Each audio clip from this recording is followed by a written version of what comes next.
जय श्री कृष्णा, राधे राधे। आज मैं आपको अनंत चतुर्दशी व्रत कथा सुनाने जा रही हूँ। प्राचीन काल में सुमंत नाम का एक नेक तपस्वी ब्राह्मण था। उसकी पत्नी का नाम दीक्षा था।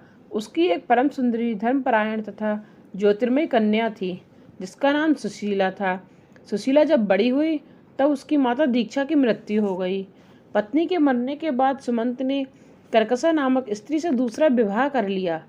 सुशीला का विवाह ब्राह्मण सुमंत ने कौंडिन्य ऋषि के साथ कर दिया।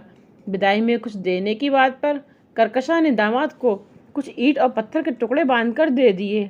कौंडिन्य ऋषि दुखी हो अपनी पत्नी को लेकर अपने आश्रम की ओर चल दिए, परंतु रास्ते में ही रात हो गई। वे नदी तट पर संध्या करने लगे। सुशीला ने देखा वहाँ पर बहुत सी सुंदर स्त्रियाँ सुंदर सुंदर वस्त्र धारण कर किसी देवता की पूजा कर रही थीं। सुशीला के पूछने पर उन्होंने विधि पूर्वक अनंत व्रत की महत्ता बताई। सुशीला ने वहीं उस व्रत का अनुष्ठान किया और 14 गांठों वाला डोरा हाथ में बांधकर ऋषि कौंडिन्य के पास आ गईं। कौंडिन्य ने सुशीला से डोरे के बारे में पूछा तो उसने सारी बात बता दी। उन्होंने डोरे को तोड़कर अग्नि में डाल दिया। इससे भगवान अनंत जी का अपमान हुआ। परिणाम यह हुआ कि ऋषि कौंडिन्य दुखी रहने लगे। उनकी सारी संपत्ति नष्ट हो गई। इस दरिद्रता का उन्होंने अपनी पत्नी से कारण पूछा तो सुशीला ने अनंत भगवान का डोरा जलाने की बात कही। पश्चाताप करते हुए ऋषि कौंडिन्य अनंत डोरे की प्राप्ति के लिए वन में चले गए। वन में कई दिनों तक भटकते भटकते निराश होकर एक दिन भूमि पर गिर पड़े।